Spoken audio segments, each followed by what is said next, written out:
একজন কাঠুরে এবং তার মহানুভবতা। একদা এক ছোট গ্রামে এক গরিব কাঠুরে বাস করত।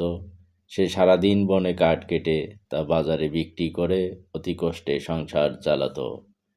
তার উপার্জিত অর্থ দিয়ে কোনো মতে দিন কাটত, কিন্তু তার মনে ছিল অগাধ শান্তি এবং আল্লাহর প্রতি অটুট বিশ্বাস।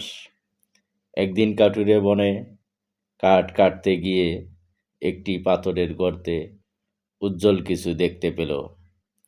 কাছে গিয়ে সে অবাক হয়ে দেখল সেখানে এক বোমায় বয়াম ভর্তি স্বর্ণমুদ্রা পড়ে আছে। মুহূর্তের জন্য তার মনে হলো এই মুদ্রাগুলো দিয়ে সে তার সারা জীবনের দারিদ্র্য গুছিয়ে ফেলতে পারে। কিন্তু পরক্ষণেই তার মনে আল্লাহর ভয় জাগলো। সে ভাবল, এই সম্পদ আমার নয়, এটি অন্য কারোর হক। আমি যদি এটি না বলে নিয়ে নেই, তবে কেয়ামতের দিন আমি আল্লাহর কাছে কি জবাব দেব?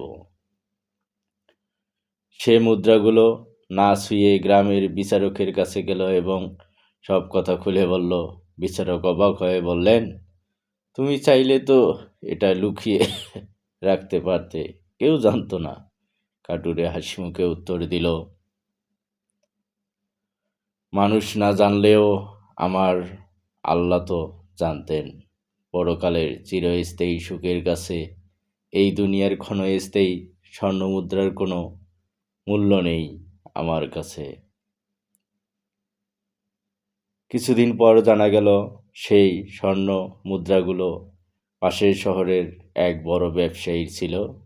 সে পথ দিয়ে যাওয়ার সময় সেগুলো হারিয়ে ফেলেছিল। ব্যবসায়ী তার সততার মুগ্ধ হয়ে অর্ধেক স্বর্ণমুদ্রা কাঠুরেকে উপহার দিতে চাইলেন, কিন্তু কাঠুরে বিনয়ের সাথে তা প্রত্যাখ্যান করে বলল, আমি স্বভাবের আশায় এটি করেছি, মুদ্রার আশায় নয়।